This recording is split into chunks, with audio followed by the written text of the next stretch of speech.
let's come back here to our lecture. Now we have this toy. Actually, we have this toy. This is an interesting toy. It consists of a several ball. They linked it together by a vertical tube. And the ball at the bottom, they are not allowed to move away from the vertical tube, but the ball at the top can be detached from the long tube. So when the whole a series of balls, when they collide with the ground, the momentum will be transferred from the lower ball to the upper ball.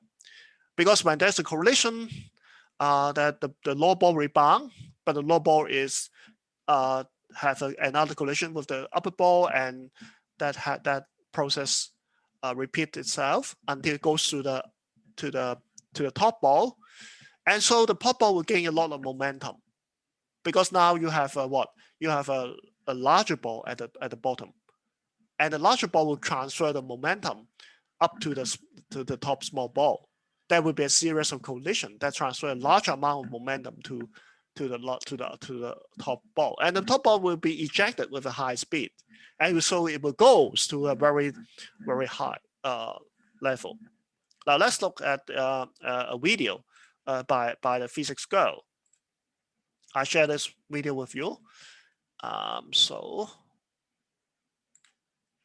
Let's be.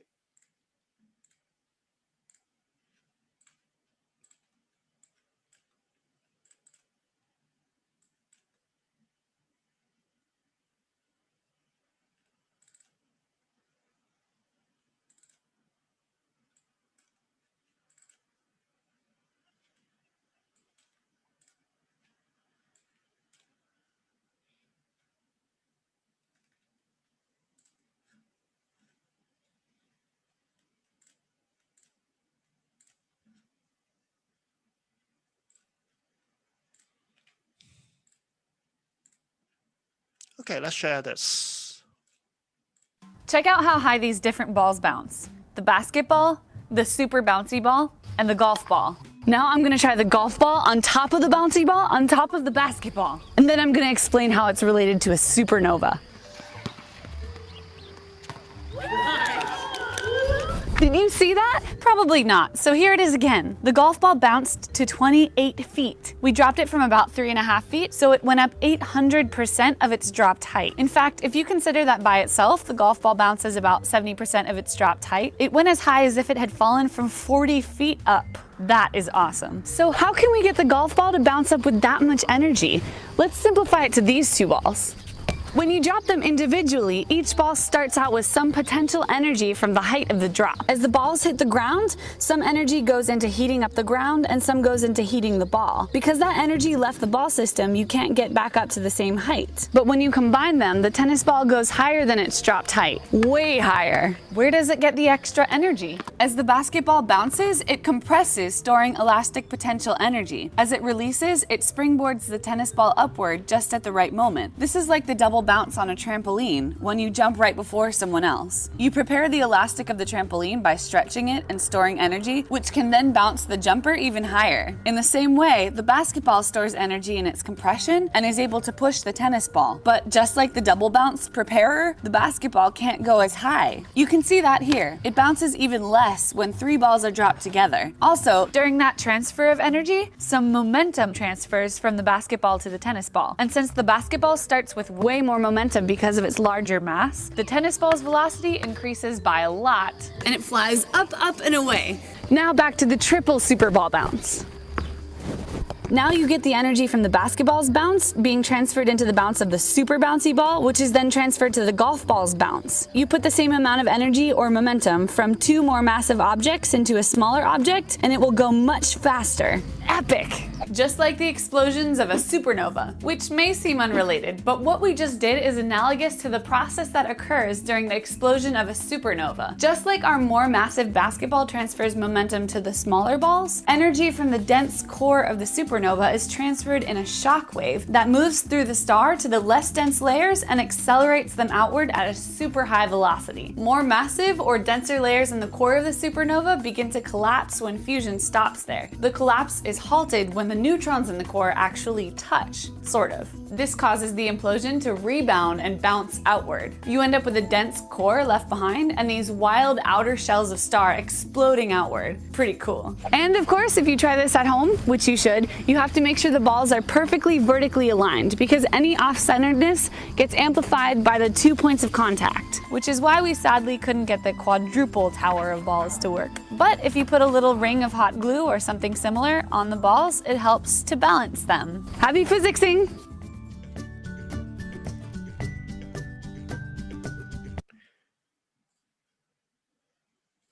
Okay, that is a cool demonstration. You can get the upper ball to bounce to an extremely high position. Now we have a simplified model of that. We consider only two balls colliding elastically with each other, and you'll be able to calculate the speed and the maximum height that the upper ball can reach. I will let you do it in your homework. Okay, but that is a simplified model that allows you to see the essential features of the problem. Okay. Now, so let's continue. Now, there's another a lot of collision happening. For example, in our daily life, for example, the billiard ball, the snooker ball colliding with each other. Now, if you have two balls with the same mass colliding head-on, and initially you have the white ball moving and red ball at rest, and what would then be the result if the collision is elastic? I think you learned that in high school, but you can also look at this formula. If you now have two balls with the same mass, m1 equal to m2, you will find that what? You will find that the ball that's initial moving will be at rest after the collision because m1 minus m2 is 0. So v1 will become 0. And on this in this formula, you can see the ball that's initially at rest will have a velocity equal to the initial velocity of the first ball, right? If you put m1 is equal to m2, then v2 is equal to u.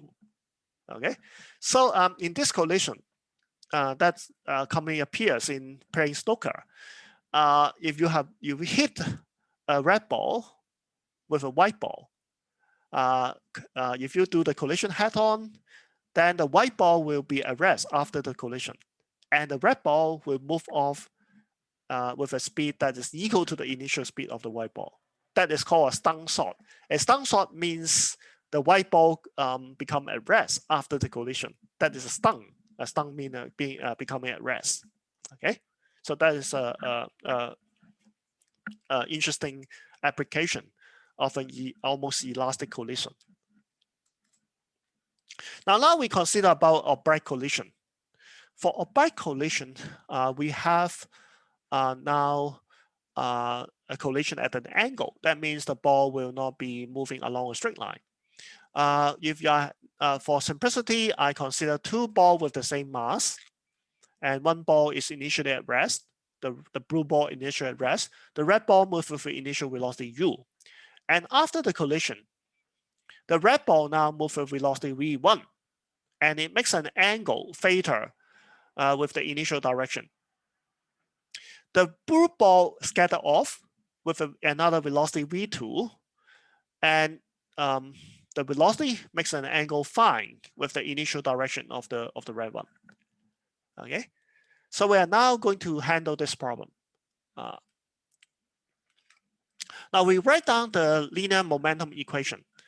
Now, but since you now have a two-dimensional problem instead of one dimension, and momentum is actually a vector, so when you apply the conservation of momentum, you need two directions. You need two components because you have to specify the x component and the y component of the momentum. And for each direction, the momentum components, the conservation of momentum holds for each of the directions. Okay, and for the x direction, for the direction of the initial velocity of the particle of the ball, the initial momentum is of course mu. And after the collision, you have to resolve. You have to resolve the direction of velocity along x direction to find the momentum along x direction. So for the first ball, you have m1v1. You take the factor cosine to resolve the velocity along the x direction. So you have cosine theta here. For the second ball, you have momentum mv2. You resolve the horizontal, resolve the x direction momentum. So you have a factor of cosine phi. Okay. So the two x component momentum added together is equal to the initial momentum. How about the y component? The y component momentum must be equal. The final y component momentum of the ball must be equal and opposite. All right, right? Because initially we don't have a y component of momentum. So the final y component momentum of the balls must be equal and they have the opposite sign, right? So I resolve the y component now. M1v1 sine phi, sine theta will be the y component of the red ball, and mv2 sine phi will be the y component of the second ball. And these two components are simply equal and opposite, so they cancel. Okay. Now the total kinetic energy is conserved because we are considering a elastic collision. So we have initial kinetic energy half mu squared equal to the final kinetic energy of half mv1 squared and half mv2 squared. Okay, now so we have to solve this three equation, which looks rather scary. Okay, now but before solving it, let's see how many variables are there. We have three equations. But how many unknowns are there? Now we know the initial velocity, we know the mass of the ball, but we don't know the final velocity and the angle, right? So the final velocity, the final speed of the two objects, v1 and v2, together with these two angles, we totally have 4 unknowns to solve. But we only have 3 equations. That is not enough, right? We don't have enough equation to solve the whole problem. Now, so that means that some condition has not been given. But that is not important. The important thing is that we can only solve for 3 variables in terms of the other one. Okay, so we assume maybe one of the variable is known, but maybe one of the angles is known, and we can solve for the other angle and also the other speed in terms of that angle. Okay, so let's see how to do it. Now, since all the mass are the same, we get rid of all the mass. They just cancel on both sides. Just to simplify the calculation. So we now have 3 equations. 1, 2 is the momentum equation. The third equation is the energy equation. Now, the idea is to eliminate one of the variables. Like, for example, I want to eliminate the v. I want to eliminate one of the v. Okay. So the idea is like this. I now move this term v1 cosine theta to the left. So it becomes u minus v1 cosine theta. Okay, and I take the square on both sides. So the left-hand side is v2 square cosine square phi, which is here. The right-hand side become u minus v1 cosine theta square. And a minus b square become a square plus b square minus 2ab. So now I have u square plus v1 square cosine square theta minus 2u v1 cosine theta. I simply apply the formula of a minus b squared. Okay. For a second equation, I simply square the two sides. So v2 square sine square phi is equal to v1 square sine square theta. Now, why do I square this? Because I want to get rid of the angle. And since the right-hand side of the first equation contains the cosine square, and for the second equation, I have the sine square. So when I add up the two equations, sine square phi plus cosine square phi is equal to 1. So I will be able to get rid of at least the phi. And for the right-hand side, I have cosine theta. So I get rid of one angle by squaring these two equations and adding them up. Okay. So I take a look at this. When these two equations adds sine square phi and cosine square phi become 1. So I'm left with v2 square. Now, also I have this cosine square theta. When I add up with this sine square theta, it also becomes 1. Okay. So I got v1 square on the right hand side. The theta has gone because of the identity. Of course, I also have u square, and I also have a term of minus 2u v1 cosine theta. And let me call this equation 4. Now I can compare equation 3 to equation 4. I can simply add up the two equations. And you can see the u square cancel on both sides. Also, the v squared, v2 squared, they also cancel, right? Because one v2 is on the left and the other v2 is on the right. So they cancel. And the u squared, they also cancel. And so when I add up the two equations, I got 0 on the left-hand side, and the right-hand side become 2v1 squared minus 2u v1 cosine theta. Now, so that allows me to solve for v1 in terms of theta. Okay, because either this equation gives me either v1 equal to 0 or v1 is equal to u cosine theta. But v1, of course, is not equal to 0, so that is the u cosine theta is a solution for v1. So at least I find v1 in terms of theta. Okay. Now the calculation is quite tedious, but I hope you can handle it with care. Okay. So that is the idea.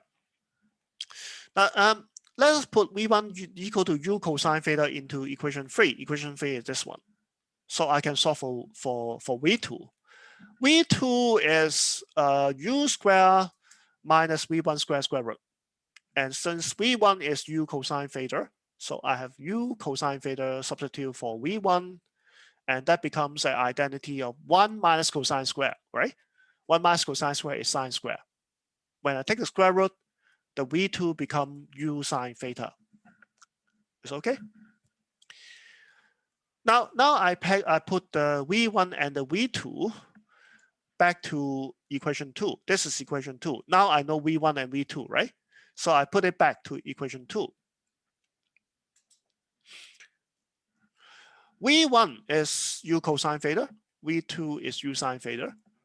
So equation 2 become like this. I see a common factor of sine theta, so I pay it out. The common factor of u sine theta, I paid out. So in the bracket, I'm left with cosine theta minus sine phi. Okay, and this combination is equal to 0. So my only choice is either sine theta is 0, but sine theta is not 0. This is a bright collision, so phi theta is not 0. So my necessary conclusion is that cosine theta must be equal to sine phi. Okay, and if cosine theta is equal to sine phi, then theta and phi added together must be equal to 90 degrees. Why? Because I can rewrite this sine phi as cosine 90 degrees minus phi. If cosine theta is equal to cosine 90 degrees minus phi, and if both of this angle are in the first quadrant, they are the acute angle. These two angles must be equal. The angles in the cosine must be equal if the cosine are equal. Okay, so theta is equal to 90 degrees minus phi, and so theta plus phi is equal to 90 degrees. Okay, and that means these two angles, when they add up together, is a right angle. And so that means the two balls, they scatter off at a right angle. Okay, that is a property for the elastic collision with two identical mass. Okay. Now, but we find this calculation rather complicated, right?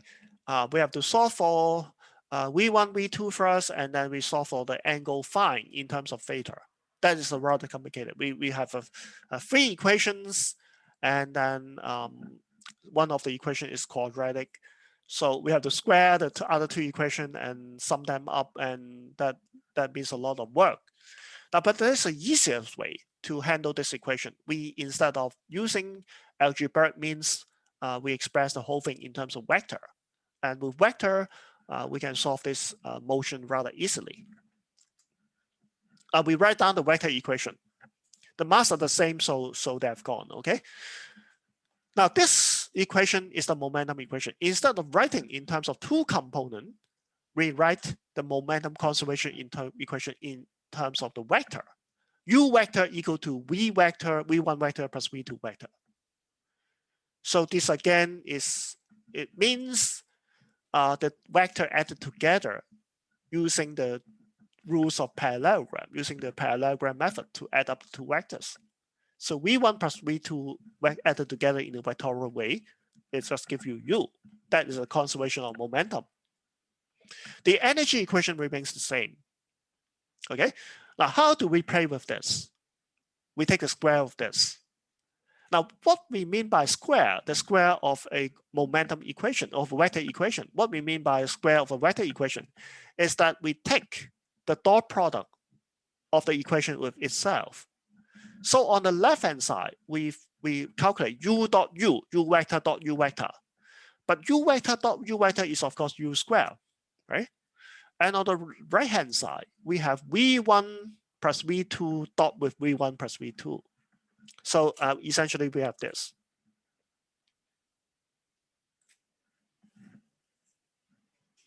Now, so what we mean here is that we have U dot U on one side, on the left-hand side. And on the right-hand side, we actually have V1 plus V2 dot with V1 plus V2. That is what we mean here, okay?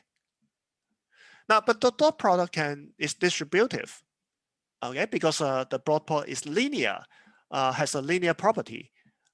So it can be distributed to each of the term inside the bracket. So we just manipulate them like what we have in simple algebra. It's V1 plus V2 square. So we have V1 square, V2 square. That comes from V1 dot V1 and V2 dot V2. And we have the cross term. The cross term is V1 dot V2 plus V2 dot V1. So we have 2 times V1 dot V2 here. Now, note that this is a dot product.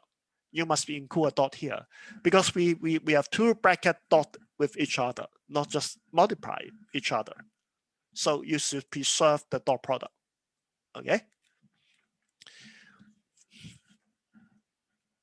Now, but immediately when we compare this equation with equation 2, we find that U squared is in fact equal to V1 squared plus V2 squared. So this 3 term cancel on both sides.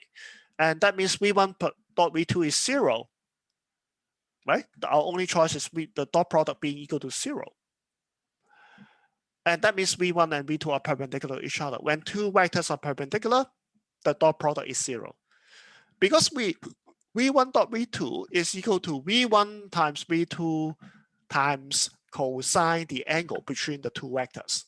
And when the angle is 90 degrees, when the 2 wave velocity is perpendicular, cosine 90 degrees is 0, right?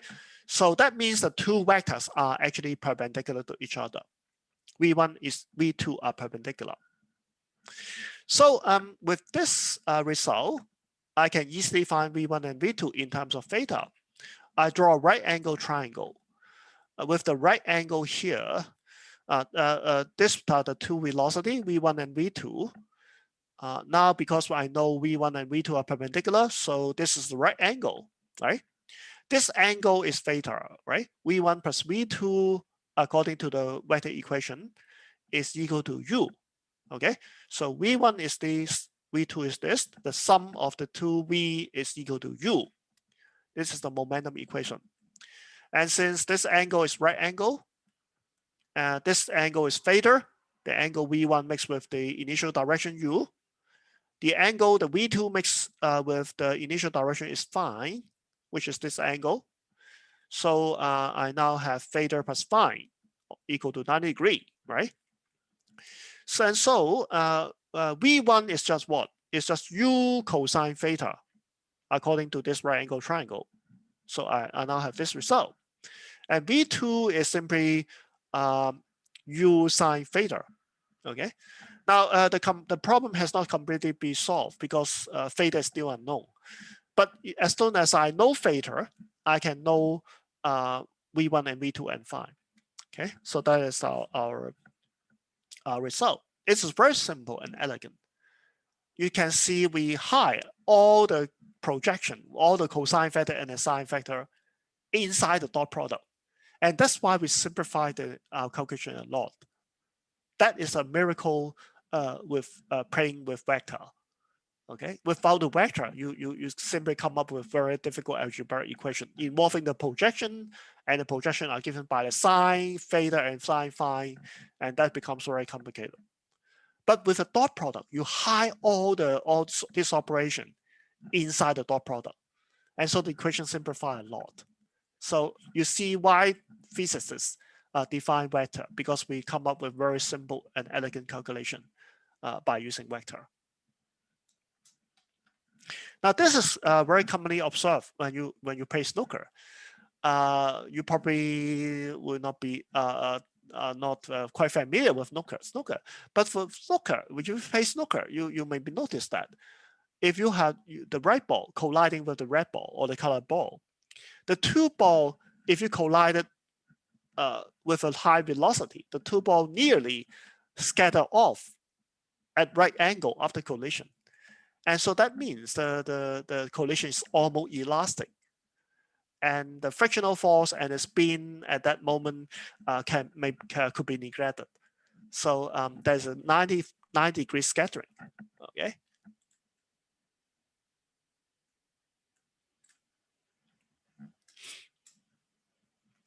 Now here is a classwork for you.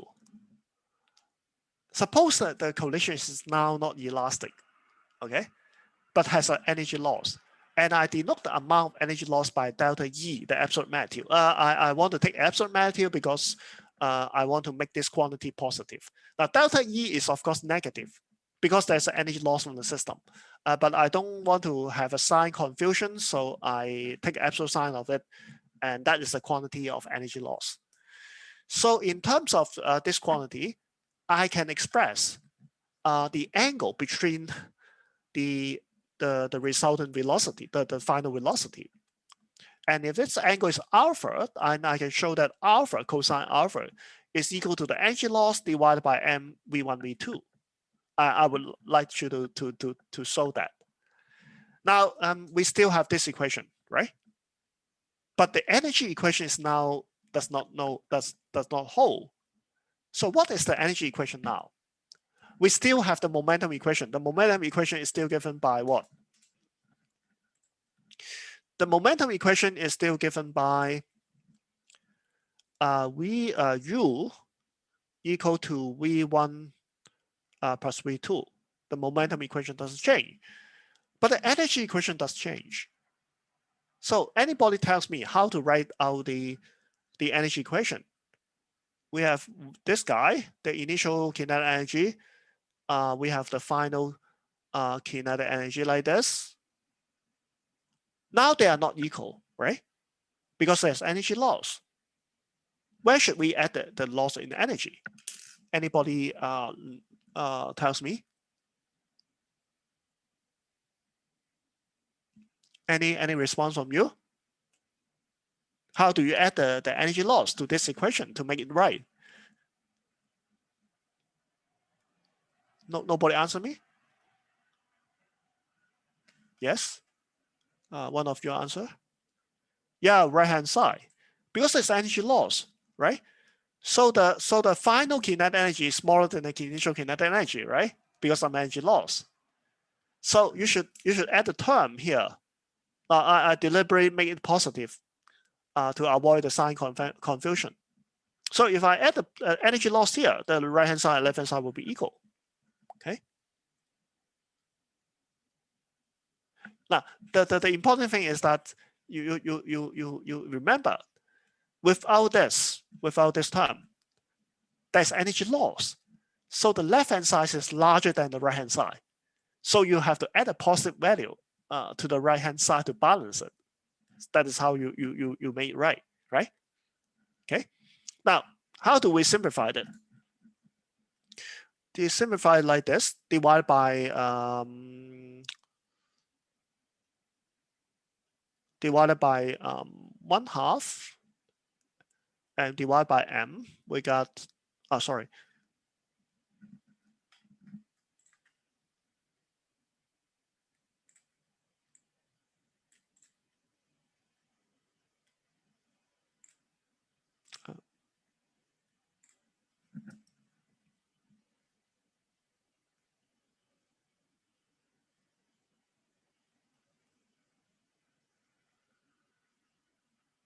Is that right? So I let you do the rest. How do you do the dot product? You just do the same as before, right? Can you do it now?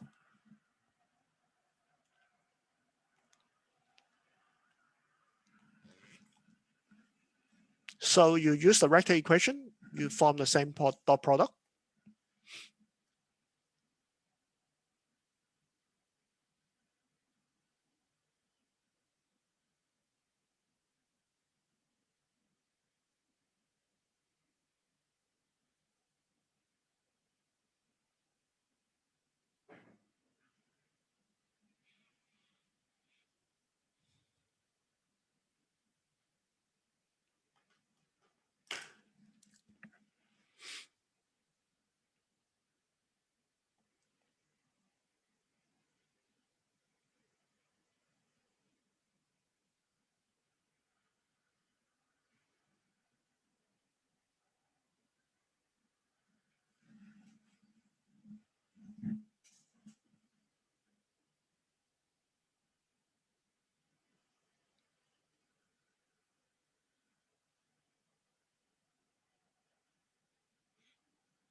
So have you got it? Have you got it yet? Now we square this, right? We square this. It becomes what? It becomes u squared plus what? Equal to v1 squared plus v2 squared plus 2v1 dot v2, right? This is what we have done before, right? Now you compare this with this. You immediately realize that this term must be equal to this term, right? Because they are identical. The first three terms are identical. So these two terms must be equal. And so that means v1 dot v2 is equal to what? I cancel the factor of 2. Is that right? But v1 dot v2 is equal to v1 v2 cosine alpha. So I move the v1 v2 magnitude to the left hand side, to the right hand side. I have m v1 v2. Is that right? Now you should notice that v1 and v2 are the magnitude. Delta E with the absolute sign is larger than 0. So this is larger than 0. And what is the implication of a cosine theta that is larger than 0? What is the implication? The implication is that if you have the cosine larger than 0, then alpha must be smaller than 90 degrees, right? And that means if there is an energy loss, the two particles will scatter off at an angle that is smaller than the right angle. Okay, so the angle between the two final velocity must be acute but not obtuse. That is not possible. It's not possible for the two particles to go to move off with an angle between them that is larger than 90 degrees. That is the intermediate conclusion. So even if you don't know what delta E is, you still you still be able to draw some conclusion. That is, the angle cannot be larger than 90 degrees. Okay.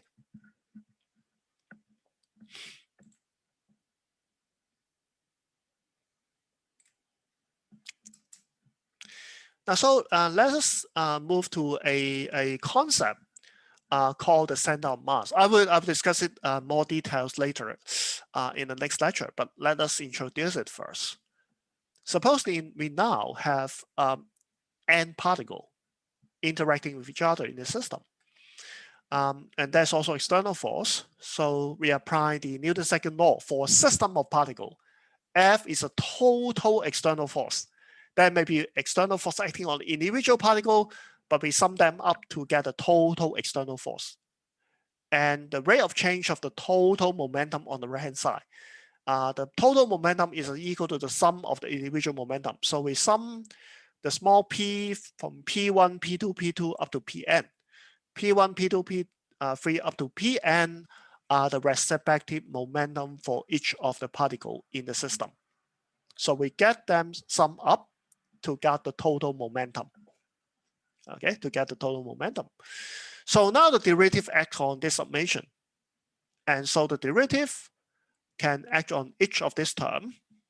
Now, but before doing that, I rewrite the momentum as MIVI. The momentum of the I particle, Pi, is equal to its mass of the I particle multiplied by the velocity of the I particle. Is that right? But what is the velocity? The velocity Vi is again can be written as in terms of the position vector. The velocity is the time derivative of the position vector. So Vi is dRi dt, right? So now I rewrite everything in terms of the position vector of the particle, right? Instead of writing Vi, I make it dRi dt. Now, I also noticed that the derivative can be taken out from the summation because the derivative is linear, and it acts on every term in the summation, and so I can take it out from the summation. And as since Mi is a constant, I don't care about this. It can be, so the derivative can be taken out, and together with the derivative in front, I now have the second derivative. So I have d squared t dt squared, which is the second derivative with respect to time on this quantity. This quantity is a summation MIRI. Okay. Let's play a little bit of trick here. Let's define the total mass of the system as capital M. The capital M is simply the sum of the individual mass. I make a sum of Mi from 1 to n. I sum up the mass of all the particle. I get the total mass of the system. Now let me multiply this expression by M, by capital M, the total mass of the system. But then I have to divide M. Otherwise, I will change the right-hand side. So I add an M here, and I divide with M. So essentially I've done nothing. But my purpose is that I want to produce a form of Newton's second law for a system of particle. So I put the 1 over M together with this summation. And I call this combination the center of mass position vector R. Now you notice that this combination has a dimension of length. Because the dimension of mass cancel, right? We have a mass here for the individual particle, but we also have a total mass in the denominator. So the dimension of mass cancel. And so the summation will result in a position vector, right? Because we are summing the R. So that results in a position vector. The dimension is a length dimension. So we define this quantity by a position vector, which we call R. And that position vector is said to be the position vector of the center of mass. Okay. And so with this definition, I can rewrite Newton's second law as the net force F equal to the mass of the system multiplied by the acceleration d squared r dt squared. It is not the acceleration of a single particle. It is the acceleration of the center of mass, position r. Because now the right-hand side consists of the second time derivative of that position vector, which we call the center of mass position. Okay? So the net force is equal to the mass multiplied by the acceleration of the center of mass.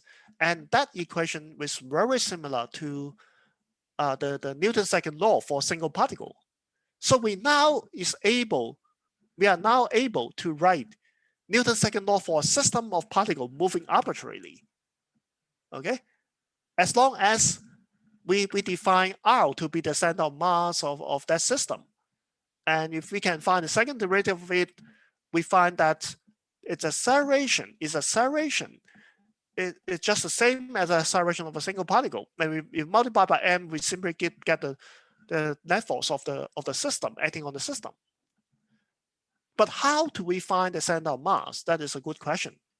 We have the equation. The equation is given by this, right? So we have the center of mass given by this equation, summation MRI divided by m. Now let's have a more idea of about what the center of mass actually is. The center of mass is actually the point. It's similar to the idea of center of gravity. In a uniform gravity of the Earth, if the body is close to the surface of Earth where the gravity is uniform, the center of mass and the center of gravity is in fact the same thing. And you can support, for example, this balancing bird. This is a bird with extended object, but it can balance at a small point at the tip, okay? And that position, that vertical line contains a center of mass. The center of mass position or the center of gravity position is the position where all the weights of the body seems to be concentrated at that point, okay? So if you put your supporting point directly below the center of mass, above the center of mass, you'll be able to support the whole body without overturn. Okay, that is the idea. Now the center of mass also have acceleration, also have important implication. You look at this formula. This formula is identical to that of a single particle, except now A is now not an acceleration of a single particle, but acceleration of center of mass. Now, but so somehow, if I can identify the center of mass position for an extended body, for example, a hammer like this, I know that the center of mass is somewhere near the head of the hammer, because I can use my finger to balance it. Okay, I somehow can find when I hold the hammer with my finger like this, I somehow can find the center of mass position, and that's R, right? So when I throw the hammer in an arbitrary manner, I throw it to the sky, okay? The hammer will be rotating in a very complicated manner. We haven't talked about rotation yet, so I don't know how the hammer will rotate. I don't know how to calculate the rotation of the hammer. But look at this equation. This equation says the center of mass position will simply obey Newton's second law. So that means the hammer center of mass position will follow the simple trajectory of a projectile motion in air, just like we throw a point mass. As long as air resistance is not important, the center of mass position will just follow Newton's second law. And that means if I trace the motion of the center of mass in air, I simply will obtain a simple projectile motion trajectory. So that means something that important, right? So that means I can use the simple projectile motion equation to describe that system, even though I don't know how to describe the rotation, but I still get some information about the motion of the center of mass, right? That is an important idea. Okay, now I will show you more about how to calculate the center of mass position in the next lecture.